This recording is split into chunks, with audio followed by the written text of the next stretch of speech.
high atop the pastoral center of the Diocese of Camden, you're listening to Talking Catholic. Hello and welcome to another episode of Talking Catholic. It's Kari here, once again with my good friend, Mike Walsh. Hey, Kari, what's going on? Hi. I know. I don't know what else to say. Hi. You know what? That's the thing is you now have a very busy schedule working at the Newman Center at Rowan University. Mm-hmm. So I expect you to be kind of wiped out by the time we get around to recording an episode we're recording this on a Monday night at 7:15. You probably already put in a full day. 3 cups of coffee already. Above us, there is a book club going on, I understand. Yeah, great book club with the college students. I met some of your college students as I came in. One of them referred to me as a gentleman. I said, "You need a gentleman with a briefcase," which right. made it sound even worse. I started laughing. I was like, "Yeah, that's Mike Walsh." But if anyone saw me right now, I'm in jeans and a hoodie and a hat, and my briefcase is hardly a briefcase. So it was just very funny when he said that. Carries all the equipment. Then I found out that he's not Catholic. He's a Seventh-day Adventist. So he is Catholic. Oh, he started out that way. Yeah, and he likes hanging around. Don't blow up his background. Yeah. But it was interesting to talk to. It was very interesting that a Protestant would find themselves so comfortable here. Yeah, you know what? So I've been here almost 2 months now at Rowan Catholic Campus Ministries, the Newman House here at Rowan University in Glassboro. And what I found is this place is really a refuge for anybody who wants to be around. Yeah. And just last week was so excited. I was so inspired and refreshed talking to this one student. She's a freshman, and no belief, no background, was raised nothing, yet she really enjoyed herself here, and she was refreshed hearing about some of the Catholic morals and beliefs and values and teachings. And she asked a lot of questions and about a lot of hot topic button issues, hot topic buttons, and she was asking them, and in a very gentle, loving way, was giving the truth, and she loved it. She loved hearing about it because she said she had lost a lot of friends because of her beliefs that changed. They changed from one end of the spectrum to the other, and I was just so excited. I was like, "This is so great that you are here," and she was like, "Give me the information. I want to come back." And so. Who knows, maybe an RCIA prospect, but that's not really what it's about. It's really just about sharing the truth and being a place for these students to come to. And being here now 2 months and into the semester, it's been so nice seeing them cycle in and cycle out and during the day. They come and hang, they do their work. So I've been refreshed in a lot of ways, even though I might seem tired. I've been super refreshed in this new line of ministry, very, focused on the college campus rather than what I came from, which was youth and young adult ministry. So it's been good. Well, that's nice. I was jealous when I walk in. So there's 3 guys. One's sitting on the couch, looking like he was doing his homework. Nice guy, seemed very comfortable. And then there was the Seventh-day Adventist who greeted me at the door and was very kind and very, very formal. And then there was a guy in the kitchen just chowing down on a bowl of cereal. No, it was Pancheros. Oh, was it really? It was Pancheros.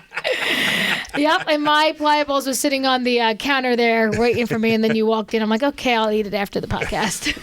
Because that's the other thing being here. I'm like, oh my gosh, I'm going to gain so much weight. Because there's like all these restaurants around. Rowan and Glassboro have planted all these restaurants right near the Newman House. They're all walking distance of 30 seconds.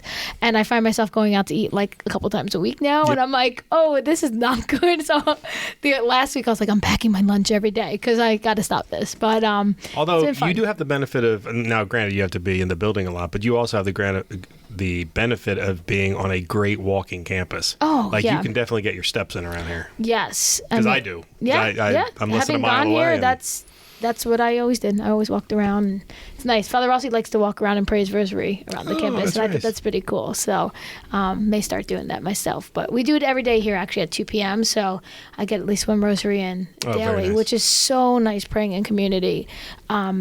It's been great. It's been really great. I actually walked by last Wednesday night. I was not praying my rosary. I was listening to podcasts, but I came by and the place was packed on Wednesday night. Packed. And if I'm not mistaken, that was my colleague Neil Cullen from the Catholic Star Herald was providing food that night. That we ran out of because it was so bad. Then he provided pizza, which was great. We went down to the last slice. It was the Knights of Columbus. He was doing it, and it was great.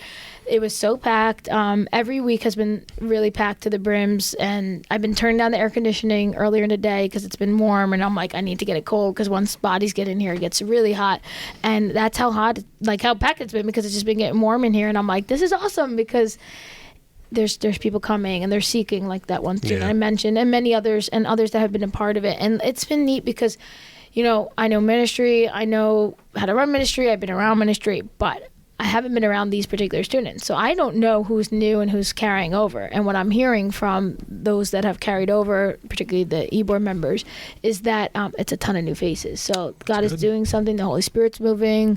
It's been really great to minister to this college campus. So. Well, you make me very happy. I was asked a question by the diocesan leadership this week, and I, without naming you, because, you know, it's always dangerous when you start doing stuff like that. I commented on the successes you've had here and how I would love to be able to see this kind of work happening all over the diocese and parishes. God, that'd be awesome. Because there's no reason this can't be replicated elsewhere. You just have to have the desire and the commitment to make it happen. Yeah, so, that is true. Well, praise God for that. And I've told you for years that the Newman Center and Catholic Campus Ministry is one of those things that rejuvenates me. I love, you know, I have a very difficult job, very stressful job. I was dealing with a whole bunch of real crises around the diocese today. And I was so busy today that I completely forgot we were recording a podcast until about 5 o'clock, maybe a little later. And I was like, I have a podcast tonight. And then I was like, oh, but wait, the Rowan kids are going to be there. There's always stuff going on. And then I saw your Instagram post that said they had book club tonight. I was like, oh, well, you know what? It's going to be nice to be over there and be around the kids and stuff like that. Good. And then you put me in the basement. But still, it was very nice. We could pop in. They're reading St. John Paul II the Great by Jason Everett, and it's called His Five Loves, and it's about his 5 loves as a saint. When he was Pope, what he loved: the youth, the Eucharist, the Blessed Mother. I think it's traveling and evangelization. I could get the traveling one wrong, but it's really. I read a couple years ago. I read it, and it was a great read, and the students are really enjoying that in the book club. So if you want to pop up and learn a little bit more about one of my favorite saints, we can do that after this. Well, I know you have snacks, so I might come up for both. Let's go. But although I want to get onto the interview in a minute, but you just jogged the thought out of me in 2 areas. One, you know, why don't we do a book club podcast at some point, like an occasional episode that we do based on, you know, what the book club is reading. We can talk about the book and what it meant to with the students. Yeah. Oh, okay. Because I didn't like to read really, so I thought you meant with me. I'm like, I'm not doing a book club. Don't worry, because we just have to ask the questions. We don't have to know anything. That's the beauty of being interviewers. We don't have to know anything. Then the second thing is the movie that came out. Was it St. Mother Teresa? St. Mother Teresa's movie. Yeah. You guys saw that? Yes. We could do a review of it. Yes, that'll be good. We could do a review episode. Yeah. So, all right. See? We're always talking about, you know, what's the next thing we're going to record. Coming soon, everybody. We just came up with 2 podcast ideas. All right. See? You're welcome. I came up with the ideas. But you did generate them, so thank you very much. You know, made the engines fire in your brain about them. No, I appreciate that. At the end of this long day. You know what my philosophy is? Beg, borrow, and steal good ideas. So thank you for generating them. You're welcome. So we have a lovely conversation ahead with us with 2 folks that you had suggested would be good podcast guests. You know them well. I know them not at all. So why don't you introduce them? Yeah, so I'm so happy to be here today with friends of mine and friends that I met through the church and their good work in the church. So we have with us today Kathy and Scott Woodside. So welcome, guys. Well, thank you for having us. Thanks for inviting us here. So happy to have you here. And Mike, I'm so surprised you haven't crossed paths with them because they are Glassboro people.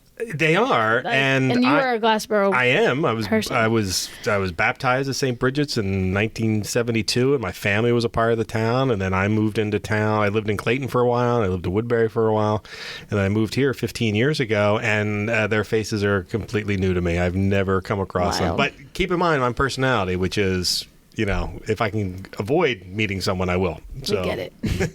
But we've heard your name a lot. Oh, well, that All can go good. 2 ways. Okay, Like, I think I saw your breath. picture in the post office. that's the danger right there. You're also much younger than us. No, that doesn't have anything to do with it when it comes to the church. We all mix together. Yeah, exactly. It's very heterogeneous in that regard. But as part of Kari was kind enough to ask Kathy to put down a kind of a list of things that you've been a part of over the years. And as Kari pointed out, it went on for 3 pages. And I will admit that after I read through anything, I went, how have I not met these people before? I'm This shocked. is amazing. I am shocked because they have done so much in the church and locally here and then beyond as well. And they really are just wonderful people. And yeah, that's what made me think of it. Like, I was with them this summer and I was thinking, hearing just them talk about what they've done in the church, and I'm like, I knew they did a lot, but wow, I need to get them on the podcast because they have a lot to say. So maybe, start at the beginning. Yeah, I was gonna say, Kathy, if you want to start at the beginning, bring us back, and or Scott, Sure. whoever wants to start. But you know your story, and You're the we're here cradle to hear Catholic, it. right, Kathy? I'm the cradle Catholic. Yeah. All right. So Scott and I started dating in high school. And when we started dating, he was going to church with his grandparents in the Christian Scientist Church. And I said, well, if you're going to date me, we have to go to church together. So he started going to church, and he really fell in love with the Catholic Church. And we were juniors in high school, and he joined with me with the Christian Catholic Youth Organization that it used to be called, CYO. I remember hearing about those. Yeah, so then we had meetings every Wednesday night, and he went with me, and he got to know the priest. And so we were juniors. In our senior year, I found myself pregnant. So we were married in January 23rd, 1976. We were both seniors in high school. That's amazing. Now, in that time, was that somewhat normal, like to get married right out of high school or right in high school? Or was this more of a, like, people are like, wow, they're getting married? Well, unfortunately, you have to realize the 70s was the abortion era. That's So true. a lot of the girls that I knew that were in high school, they just had abortions, but that never even crossed our minds. So unbeknownst to me, Scott went to the priest who we knew from CYO and who we saw in church every week, and he told him that he wanted to become a Catholic. So I call him my little convert. And he actually he listens to podcasts all the time, he reads all the time, and it's all about the faith. So we were very involved, not as much when we were younger, because, kids, they went to St. Bridget's Can you School. back it up? His baptism and first communion are really. Oh, yes, I want to that make is sure a you cool talk. I story. think it's just so. That was just blew my mind. It was so amazing. So I didn't even know that he went to the priest and asked to become a Catholic, and he went privately with him, and he didn't even tell me. Yeah. So all of a sudden it came up that he was going to get baptized at our wedding rehearsal at the church.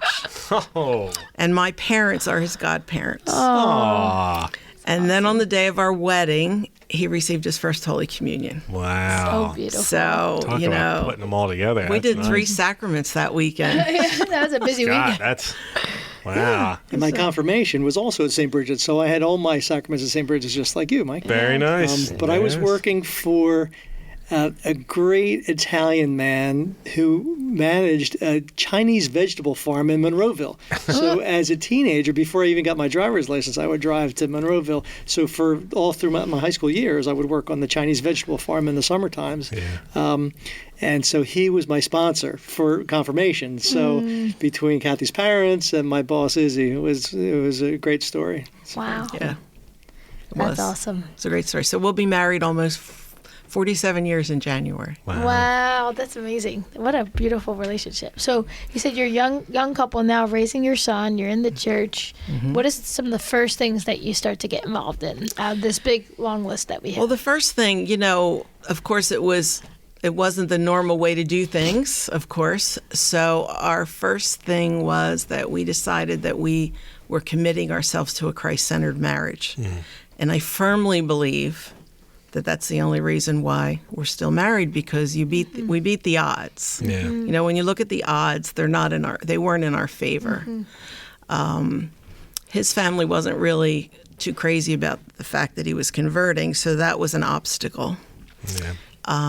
But it... Scott, what were you? What did you grow up as? Christian Science. Christian so Scientist. In Pittman, down across from the Methodist seniors home, there was a house up on the hill there. That was the Christian Science Church. My grandmother was very devout Christian Science. She used to volunteer at the Christian Science reading room, which was right on Broadway, off Broadway in downtown Pittman. Sure. So my parents really didn't go to church much that I remember, but they were divorced when I was only 7. So my grandparents kind of took that spiritual growth aspect over, and so they would, I was living with my mother here, and my dad had moved away, and so my grandparents would come and pick me up every Saturday night, and I would sleep overnight at their house, and then go to the Christian Science Church, and we would ride around in their old, 3-speed Chevy Bel Air, and go look at the turkeys out at, down at Reuter's old farm, and all that kind of stuff. Reuter's, oh man, you're bringing me back now. Yeah, remember that with the peacocks and stuff absolutely. like that. Right? But so I would attend that church, and it was interesting. It was nice to hear that. But the Christian Science Church was founded by Mary Baker Eddy in Boston in the late 1800s. And so, again, you've got this other concept. And the Christian Science, if you remember, they don't believe in medicine. So their concept is that divine love will always meet every need, every human need. But come to find out that, God gives talents in a lot of different ways. And so the doctors and surgeons, we believe as Catholics, that they're all gifted by God too, and they're there to help us. And so, it was kind of interesting. I didn't really have a strong faith background. I always believed in Jesus, and it's a Christian religion, denomination, I guess you call it. But so it was kind of nice. But my mom worked at the old Glassboro Diner, which is on Delsea Drive. It used to be on Delsea Drive. Then it was, I forget, it was a Wawa at one point, and now it's, I guess, a Quick Stop or something. So I wasn't able to work or to go to church on Sundays because I was working at the diner as a busboy, and then picked up some other jobs there. So just like a lot of the couples that we work today, they say work kind of interferes with church or spiritual growth activities. And so kind of found myself in that position until I met Kathy, and then I started making time for church on Sundays. And I was saying, what is this Catholic stuff? This Catholic calisthenics where you stand, you sit, you kneel, and repeat, right? You do it over and over again. It's like, I need to understand more about this, but I really kind of fell in love with it. And then given the option to really sign in for it, like Kathy said, my dad and my grandparents, some of those religions are really anti-Catholic. They're against the teachings of the Catholic, especially like the authority of a pope, where if you put all your authority in the Bible, the scripture alone, then you kind of eradicate all the authority of any kind of priest or any kind of bishops or any kind of pope. So that's the goal there. And so, but that's why they splinter, because they don't have a magisterium that to hold true to it. So I'm finding stuff that, wow, this has been taught for 2,000 years. I need to find more about this. So we had a great priest at the time that was here at St. Bridget's. And so it really worked out. It worked out great for us. And I was able to stick with it. And then I think I call it like the cycle of life. So obviously we had a baby right away. So we would, take the baby to church. Kathy would, bath the baby at 6 o'clock in the morning. We always came to the early Mass, 7:30 Mass in the morning, fully dressed. And then you've got, like our friends, Kari and Jason say, we got our church grandparents, right? So you take your kid, you sit in the same pew every week, and they're playing with the baby and all that kind of stuff every week. So it really became a church family, and it was beautiful for us. It really was a neat thing. But you've got, I'm working 3 jobs and trying to, they're all minimum wage jobs, and I'm just trying to feed my family and do what I can. Kathy's busy raising kids, and then a couple of years later, I got a break and started working for the telephone company. At the time, it was New Jersey Bell, and we had our second child. And so now she's chasing 2 kids around. I'm working. I've got to work overtime to pay the bills, and so it's a slow journey. I think you can't be all in it's interesting, the couples that we work with now that are getting married, we say, like, what ministries you're going to be involved in. Well, they don't even know. They don't even know how much they're going to put in a collection plate. So it's kind of interesting. So, by the way, Kari, if you're curious, I'm having flashbacks every time Scott speaks because I had 2 family members that worked for New Jersey Bell when we were growing up. I know all these places he's referencing. You'll have to hang out later and talk after book club, have more conversations with Scott. But yeah, those early years are tough, and it sounds like the community of the church really kind of helped as well. It really did. And the other thing that came out of our marriage, Scott's mother was sick, and she had cancer. So 3 weeks after we were married, she passed away. Oh, wow. But she hung on in the hospital because she wanted to wait for the priest that married us to get home from vacation. Oh. And it ended up being such a beautiful event because she was buried out of the church. She was buried in St. Bridget's Cemetery. So Scott's connection with me and then our connection with the church also brought Scott's mother in at the end of her life. Yeah. Wow. And that's something that I will always be appreciative for. Yeah. For sure. And it's interesting, during that time when my mom was sick, so we found out that she had cancer between my freshman and sophomore year. And so, we dealt with that for 3 years.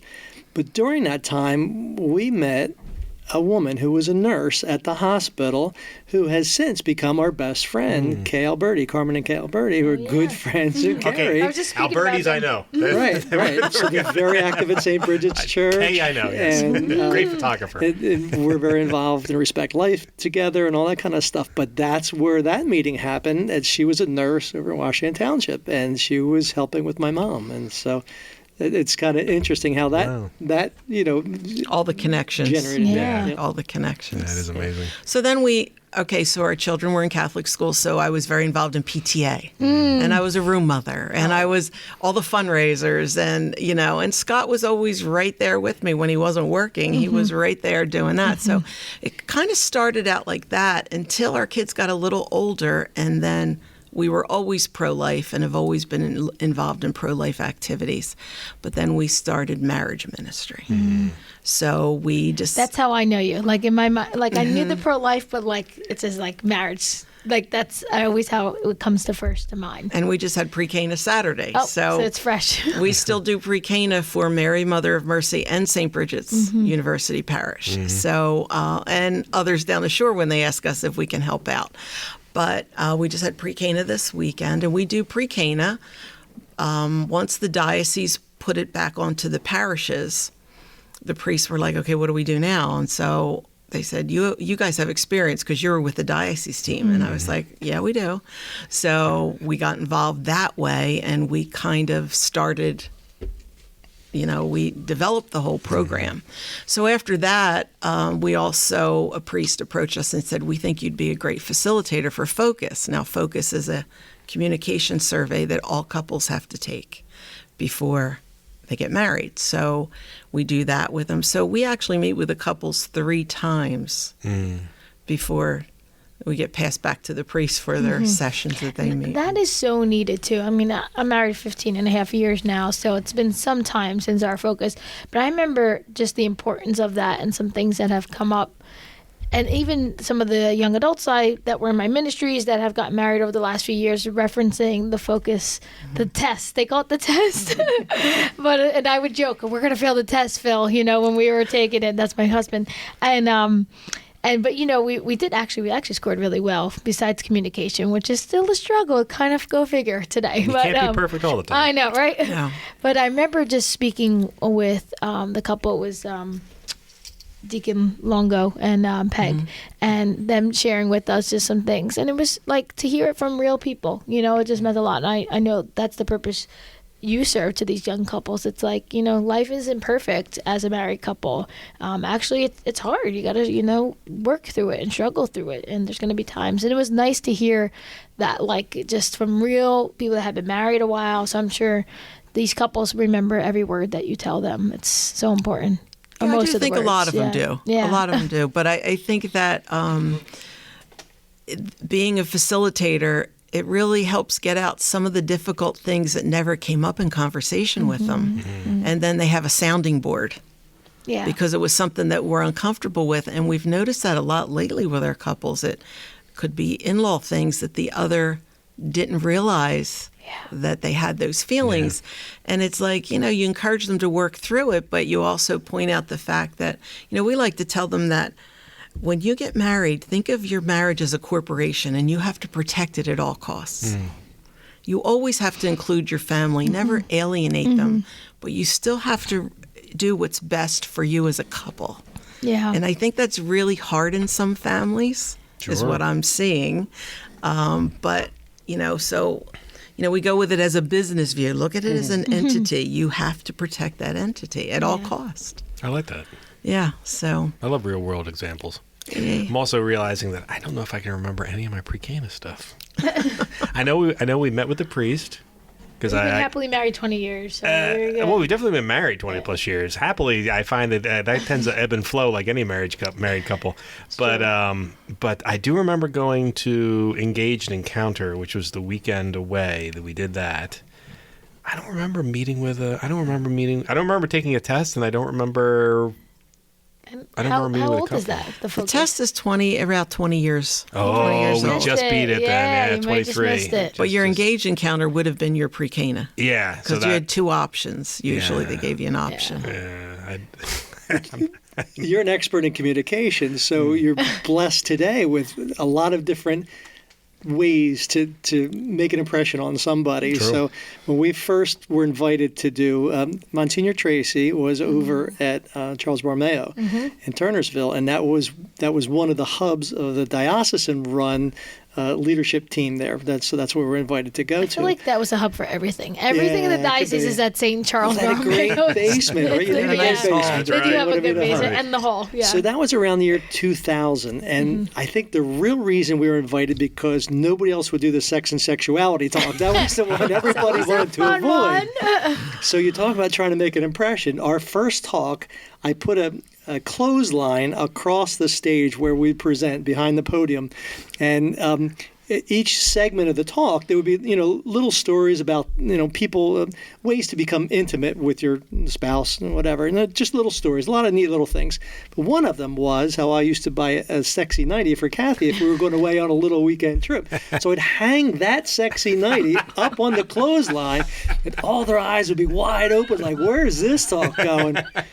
But then it would be like, write I love you in the mirror, so when it steams up, so I had a mirror I would hang on the clothesline, and my cousin was a fireman. I had a little fire hat, and talking about the Fireproof movie for Kirk Cameron. Yeah. So a lot of things like that. So you can make an impression, and hopefully these guys are going to remember that this, clothesline. right? That's right. They will always remember it. So now I've gone, after my 35 years with Verizon, for New Jersey Bell Verizon, Bell Atlantic in the middle there, I've learned to do PowerPoint. So I've become a big fan of PowerPoint. So now all of my things that used to hang on the clothesline, they drop in on an animated PowerPoint. And so, here's the plaque that we bought. And it goes boing, boing, boing, boing, boing, bouncing onto the screen. But I think all that can make an impression as long as the message sticks with them. Back in 2000 is when we really started doing the marriage stuff. And shortly after that, the focus surveys. And I think both of those things, Kathy and I were talking on the way here tonight, how I was working 3 jobs in the beginning, and she was working a little bit on the side and raising 2 kids. And you can have a tendency to fall apart, to grow apart. So a lot of the stuff that we got involved in with church, obviously PTA was an important thing, but I couldn't do that with Kathy other than if she's got to set up for an event, I could help her do that kind of thing. But so we decided when we were doing ministries for church that we wanted to do things that we could do together. And so that's when the marriage ministry came up. That really worked out well for us because we could write the talk together. We could give the talk together. That's the way it's designed. And with Focus, even though we're not counselors, we're facilitators, it gives us a great chance to share the doctrine. Kind of like when you were talking to the young student the other day. It gives us a chance to share the doctrine based on the areas that they're struggling with. And religion is really the biggest area where most couples struggle. We're blessed that there's couples that really are on board, but there's an awful lot that aren't, and they don't understand their faith. Even if they're both Catholic, raised cradle Catholics, they don't understand their faith. So it gives us a chance to jump on it. Yeah, that door is open for you to be able to share it, for sure. That's It's great. true. Yeah. But we don't do the sex and sexuality talk anymore. We've moved on to the sacrament of marriage. Oh, We got yay. a promotion. I'm sure whoever took it over is still, dropping the images in really well, hopefully. If not, you can give them a little tutorial how to do it. Oh, I know the people that do it. Okay, moving on. To be unnamed. But we still do it. Sometimes a crisis might come up where we had a couple where the husband or the future husband was going to be deployed to Iraq. And so we do private pre-Cana once in a while too, in an emergency situation. And so I've had to write, Kathy and I have written all of the talks that we do for the full pre-Cana retreat. And so we do a one-day retreat with 5, 6, 7, 8 couples. But we may have to do that in person with just one couple. And so I've taken the best of all I've heard from all these other talks and tried to make our own talk. And it's worked out well. And it's a nice intimate experience to sit one-on-one with just one other couple to be able to present all day. Now, maybe a little boring for them, but you could tell we'd probably try to mix it up a little bit and, get them engaged a little bit too. And then Scott likes to talk a lot, so it all works. Hey, that's fine. That's rare, too. You see it's the wife that's talking all the time. Yeah. Go, Scott. You go. I think we're 50-50. Good answer. But that's another example of, none of this stuff happens in a vacuum. You need to have those interactions. You need to have the abilities to chat with people, like you were talking before about all the different communications tools. And all those tools are great, but when it comes right down to it, having those real world conversations with someone who's been through the battles, who've had the difficulties, who've overcome what they've had to overcome, people like Kari, I try to be very honest with people when I discuss the things that I go through on a regular basis. Issues with my family, issues with my son, issues with work, stuff. And I know sometimes that comes out. I get a lot of, not Debbie Downer, but a lot of self-deprecating stuff. Oh, Mike, you're always saying stuff like that. And it's because I want people to realize that there is no Hollywood example of life. I mean, we all have little demons that we have to overcome and hurdles that we have to overcome.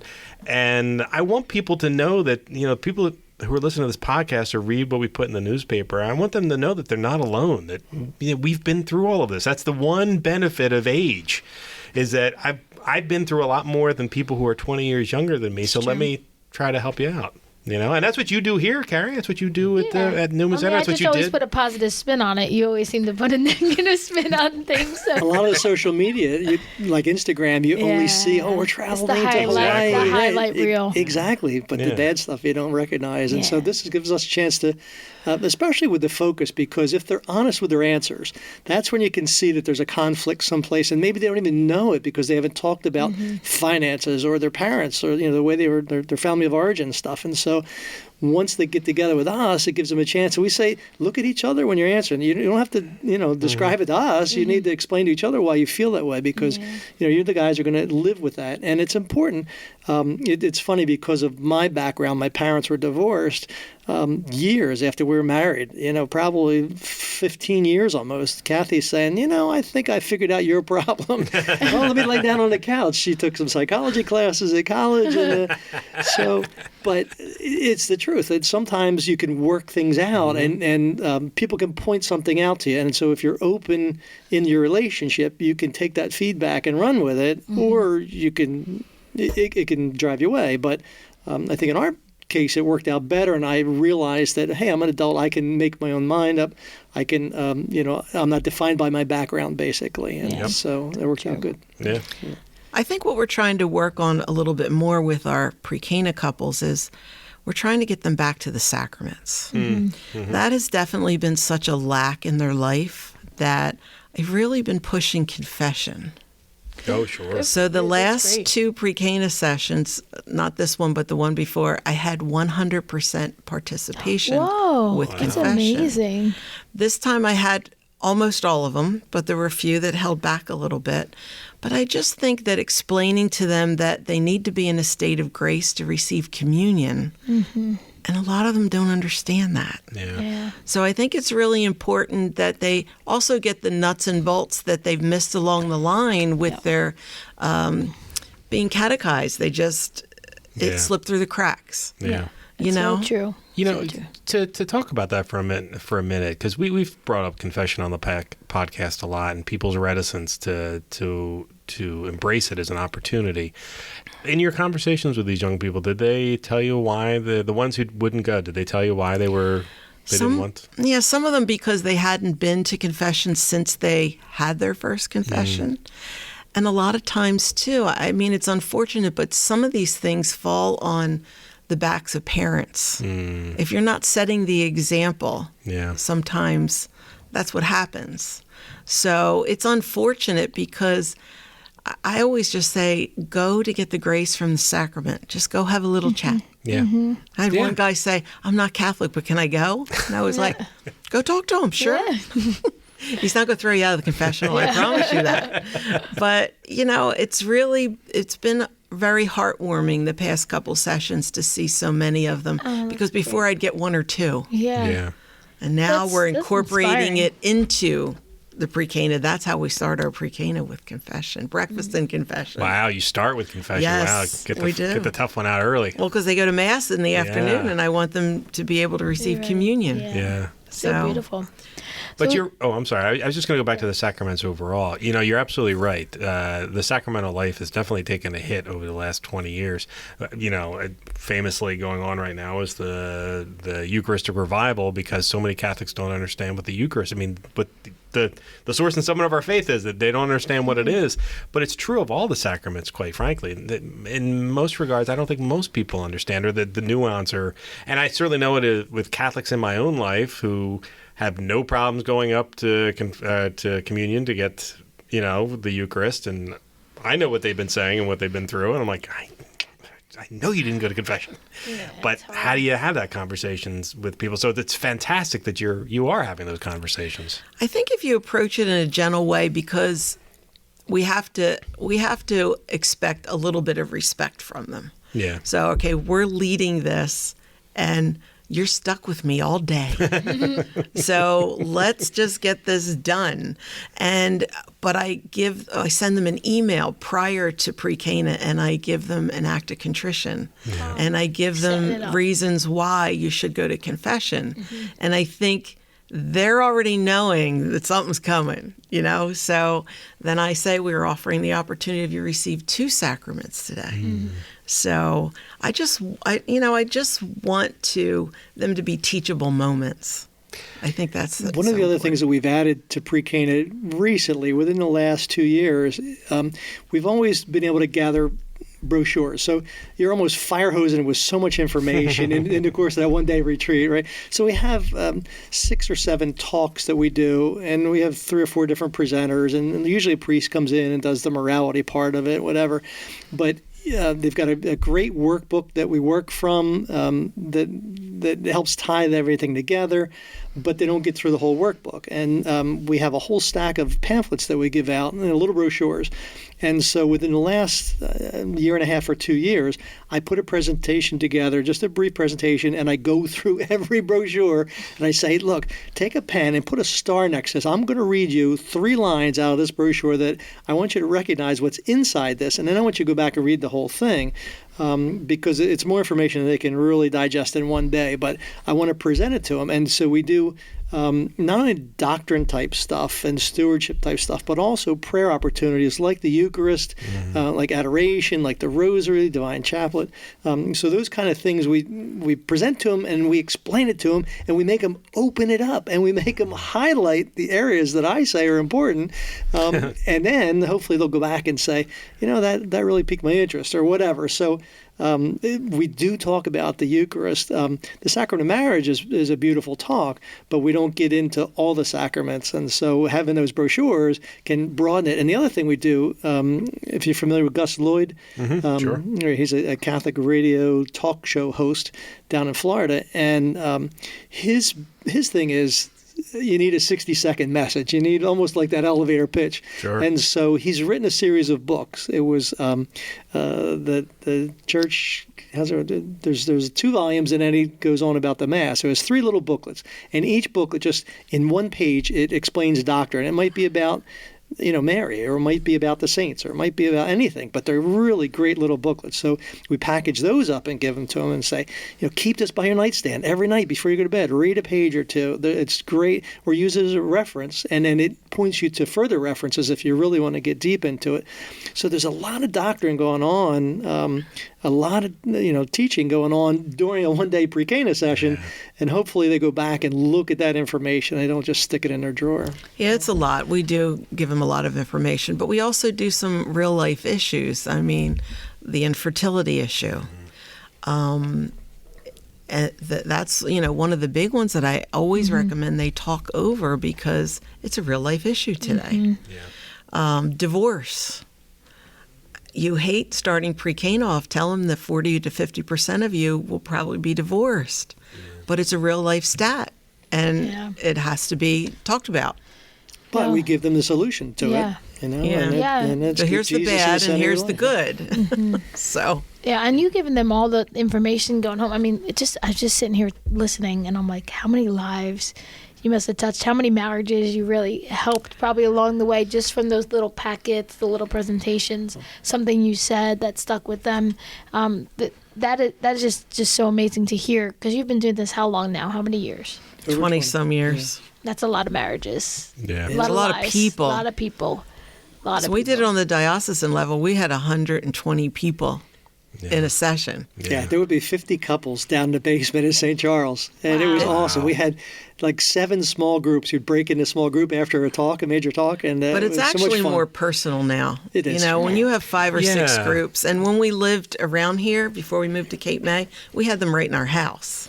So it really was personal. Including Mass, including we confession. Had Mass in the your house? Oh, that's confession such a great in the bedroom. experience for them. I love that. What a Mass great in the house is one of my experience. favorite things. Yeah, mine too. And, for them, especially probably coming back to the faith, maybe some of them since second grade when they made their first communion and first confession. I mean, what a great experience. Like, I went to Mass at this person's house when I was getting ready to get married in pre-Cana. And they won't forget that either. Those are great, amazing memories, and you've given them just by your yes to serve the church, which is incredible. Do you remember anything from your pre-Cana, Kari, that really kind of set the tone for the marriage? Because I actually have one. So I'll tell you this: my pre-Cana, I was living in North Jersey. Phil was living in South Jersey, and we just picked one in. I don't even know if it was in our diocese that was just worked. That was in between us. And we did the same thing for our NFP class. But I do remember our NFP class because it was at somebody's house. And those people really cared about us. And they gave us such a great experience with NFP that was one of the moments I remember. So not so much as the pre-Cana, but it was the NFP, which I think was out of the Diocese of Metuchen. Because, again, we found something between us that really worked. I think the marriage prep was at Bishop Eustace. So it must have been a diocesan one. There was a lot of people there. I remember that. That's all I got. That's good. For me, it was our first meeting with with a priest who happened to be a friend of ours, and I may have told this story on the podcast before. I will tell you that many times, and I've told this to his face. I've cursed him many times because of this conversation. Because when he and I were, or the three of us were having a conversation, he says to me, I think that how it went was, he says to me, Mike, what's your purpose as a spouse? And I think he'd asked the question to Jennifer first, and then he asked it to me, and I was kind of flummoxed, and I was like, I don't know, get her into heaven. Yes. And he goes, yes, that's exactly. You got it right. He goes, you're the first person to ever say that correctly. I go, I don't know what happened. And but the problem is, it's been in the back of my head ever since then, and whenever great. Jennifer and I have struggles, it's like, oh, it's my job to get her into heaven whether I like it or not. So we have someone gave us a quote from St. John Chrysostom about the responsibilities of a husband in a marriage. And that came from Karen Queso, and I've cursed her many times as well. Because when it would have been easy to just jump ship, I always have those guys. It comes back. And so what I'm saying is those moments, those opportunities, they really do matter. To what your point was, I mean, that's 23 years now, and it's still in my head. And he still irritates me all the time. And we still tell him that. That's right. Because it's the thing. That's the thing that's our job. That's our one and only job. Mike, I think about those in those struggle moments as well. I knew that answer was to get to heaven. Yeah. And we didn't have pre-Cana. There was nothing. Right. There was nothing when we got married. Yeah. Nothing. They didn't have anything. I think there's 2 parts to that statement, though. So okay, I've got to get her into heaven. So that means I got to drag her to church. I got to make her listen. We like to listen to Jeff Cavins on the way on the Hallow app. There's a reflection, and it takes us 8 minutes to get from our house in Cape May over to Wildwood Crest to Assumption Church. It takes us exactly 8 minutes. We're pulling in and we're just wrapping it up. But so we listen on the way in. But I think the other part of that sometimes we forget is that there's personal growth involved. So I need to grow in virtue. I need to grow in all these different gifts in order to help her do that. So I recognize that I'm the reason that she has to practice patient more often, but she, that's that true. Might be right. And that's God does that. God makes it so that I make her practice patience. But I think I have to recognize my own weaknesses, and I've got to work on my own weaknesses, and I've got to see what's up with that, and like why aren't I able to do these things that I want to do, that I say I want to do, and so it kind of goes hand in hand. You've got to have the courage to do what it takes to to get your wife into heaven, but you've also got to work on your own virtues as Very well. true. Absolutely. I have a question, because you just said that so beautifully. Have you done any marriage counseling along the way to couples that are struggling? Because it seems like you got the whole package here. It's funny because, since we're back in Father Maz's life, since we're down in he's down in Wildwood, he said to me, Kathy, I'm only going to send you the hard couples. So I said, So nice. okay. But he has sent us some hard couples to work with. That are married already, that are struggling? Or some that even before they got before married. Yeah. And in all the years of doing Focus, we've had, I think, 4 couples that decided not to get married after they took the Focus survey. So the survey did its job. That's right. Wow. Because it brings out things that you may not have talked about. And then they'll say, if they don't do well, they'll say, can we take it again? I was like, what would be the point? you know what the answers are now. What would be the point? It's one thing to say, I like chocolate and she likes vanilla, but the other thing is when you're way on a whole separate page, you can't. It's difficult, and I think that what's beautiful about our relationship is we can share our faith so much. That's a huge part of our life every day. We try to go to daily mass. We talk about spiritual things. I just listened to this podcast from Edward Sri, and she's reading this book about Carlos Acutis, and it's like these are things that we share with each other, and it's a beautiful thing in our relationship. And a lot of the couples that we work with don't have that. They're not on the same page spiritually. To some, even if they're both Catholic, they don't like to bring Christ into the bedroom, say, or whatever. It's like they don't ask God what to do first when they're making major decisions. And so it's hard when people are on a different page, and especially in that area. But how we get them started is we ask them to start with grace. If you can't pray together, start with grace. Sure. Make that a constant, and always pray for each other. Yes, it's so important. That's true. I've Always told pray for couples each too, other. just one Hail Mary a day together. Yeah. Start with one Hail Mary, work your way up to a decade of the Rosary, and then the whole Rosary. But that's going to change your marriage for sure. It's true. It's very true. We've been going on and on about marriage and Focus, and we only tipped the iceberg of this We did. list. Tipped the ice. I think We got one have, paragraph into their yeah, CV. I think we have a repeat guest here, Mike, because we Oh. have to get into the whole pro-life, and I don't know if we have enough time. So maybe Well, we can touch on it. want to touch on it? Yeah. Okay. I mean, well, truthfully, you had a pro-life weekend this weekend. You were That's part of the true. life chain. So were they. And Yeah, I mean, you want to talk about, why don't we talk about you, what Rowan Catholic did? Because it's one of my favorite things every year. mine too. So Life Chain, it's a nationwide It is, event, and it takes place the first Sunday of October every year because it's Respect Life Month, the month of October. And usually parishes, they advertise it, around our diocese in particular. I know we'll say, Life Chain is going on here, here, here, and local parishes can join. Anybody can join. Except for the crazy weather forecast that we had was this unfortunate, weekend. yeah. I think we lost some of the local parishes ourselves. But us as Rowan Catholic, I know we made a plan that we were going to be on 322 outside of the campus buildings. And we invited the students. We invited parishioners of St. Bridget's. And again, anybody else that wanted to come, Father Peter Gallagher joined us from local parish of Holy Angels. And we basically had I call it a peaceful protest where we stood with our signs that gave witness to life, but also gave an option for women maybe thinking about considering taking the life of their child and where they can turn to help. And then we prayed a rosary together. It was so peaceful. It was very rainy, very windy, very cold. I wore my ski coat, 2 layers.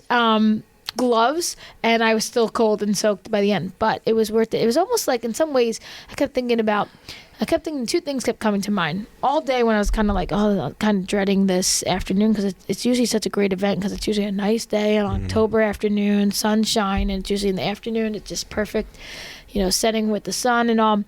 And it was not anything but that this weekend.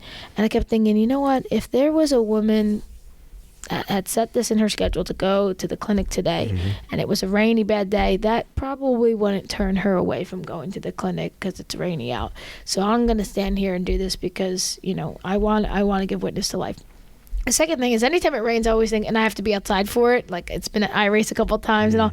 I think of it as graces from heaven coming down. Just God's graces coming down in the form of rain. Some Kay Aliberti, who you talked about earlier, quoted it as holy water coming from heaven. So it was great. We had about 15 students out there, Father Peter Gallagher, some parishioners, including Kay, and the pro-life ministry from St. Bridget's. And it was good. But we had a couple. You kind of buried the lead, though. And I don't mean to take you away, but you did it in the middle of a secular college. You did it literally in the middle of a secular college, where this would be the most counterculture thing that could have happened this year. So I think the rain helped with other students giving us a hard time, but we had a little bit of adversity being in a college. So we had a middle finger. Well, that's all right. That okay. As protests go, that's not so bad. And then it kind of happened afterwards, where we were, two things. We were asked to move because they have a designated area for this. So we were asked to move. So we came back to the Newman house to finish out. It was kind of more than halfway through, so it wasn't too bad. But then afterwards, we got some comments on our Instagram, and then we were put on this other Rowan Instagram that's not associated with Rowan, memes about us. So we had it a little bit afterwards on social media, but to be honest, overall, it was a great witness, and I think we had more good beeps than we did bad beeps. So I was happy about that too. I'll tell you that even the posts, that stuff works too. Yeah. If you are on their radar and they are showcasing what you're doing, even if they disagree with you, that's still, what's the saying? There's no such thing as bad news. There's no such thing in that regard. There's no such thing as bad publicity. Yeah. How was yours? You guys were down the shore. It was great. We had about 50 people. Awesome. And down the shore, the winds were so bad, it felt like ice hitting your face. Yeah. But we just came back from Israel. So while we were doing it, I said to Scott, if Jesus could walk that Via Dolorosa, I can stand here for an hour in this awful rain. Yeah. And that's just how we felt. Yeah. And we had about, from our parish alone, there were 6 or 8 people there. But it was all different churches down there that participated. So it was great. Did you have signs or anything? How did you have it? Well, we bought our own signs because those paper things don't hold up very well. So we bought the kind that would go on your lawn. Yeah. So we had our own signs, and the coordinator of it said, well, I have to see what your sign says. I said, trust me, mine's appropriate. It's going to be okay. But I showed it to her, and it was fine. Yeah. But, so we did it. When we first moved to Cape May, our sprinkler guy turned out to be the head of the Cape May County New Jersey Right to Life committee, or whatever you would call that thing down there. So we had been to his meetings a couple of times, and it's multi-denominational. Sometimes they hold it at the Catholic Church, sometimes it's at the Calvary Baptist Church, or whatever. It's so a lot of churches. He gets a lot of people stirred up about it, which was good, and I think that's why there's so much participation, because they reached out to a lot of different churches down there. It was not even just Catholic churches represented. That's really great. Yeah, to hear. it was. Right. Yeah. It was. Which was great. Well, actually, as we were walking back here, somebody said, why didn't you invite some of the other Christian groups? I said, you know what? I didn't even think about that. Learning curve in the new position. I said, next time, because I am in touch with some of the other. There's a lot of great college Christian groups here at Rowan. And so I'm friends with some of the other leaders. So I'm definitely going to make it interdenominational next year. And if anybody's wondering why I'm not talking about where I was participating in the life chain, that's because I was live streaming the diocesan Hispanic celebration that day. Oh. So you would have been with us, Mike. I would have been with you. Cool. I would have been happy to have been there with you, but I was surrounded by 500 of our Hispanic brothers and sisters. Nice. It was lovely, and I don't speak the language, so that made life interesting. But but it was a very nice celebration. I'm glad you didn't say you were sitting on the couch watching the Eagles game. Well, 9 times out of the 10, that's where I would have been, but I would have been at one or the other, not at I was getting wet at Life Chain, and my husband was getting wet at the Eagles game. He also he was there. So he paid his price. We both There you came go. home soaking wet, and the Eagles won. Well, there you go. Even better. There you go. But these are more examples of living the faith publicly, which I really appreciate. I really like hearing about things like that and hearing things that are so positive and seeing what a great effect that you two have had on the people you've worked with, and Kari, all the people you're affecting now on the campus. I think that's great. And you know what? If you get a couple of people who are annoyed with you, that's okay too, because then it falls into my lap and I'll take care of business. So don't worry about it. The cleanup guy. Oftentimes. Well, listen, thank you both very much for joining us it's a today. joy. Thanks for having us. This was so really great. great. And Kari, as usual, another great suggestion for a podcast from you. So this is great. Thank you both so much. All right, everybody. welcome. Well, thank you again for listening, everybody. And we'll be back again next week. See you, everybody. God bless.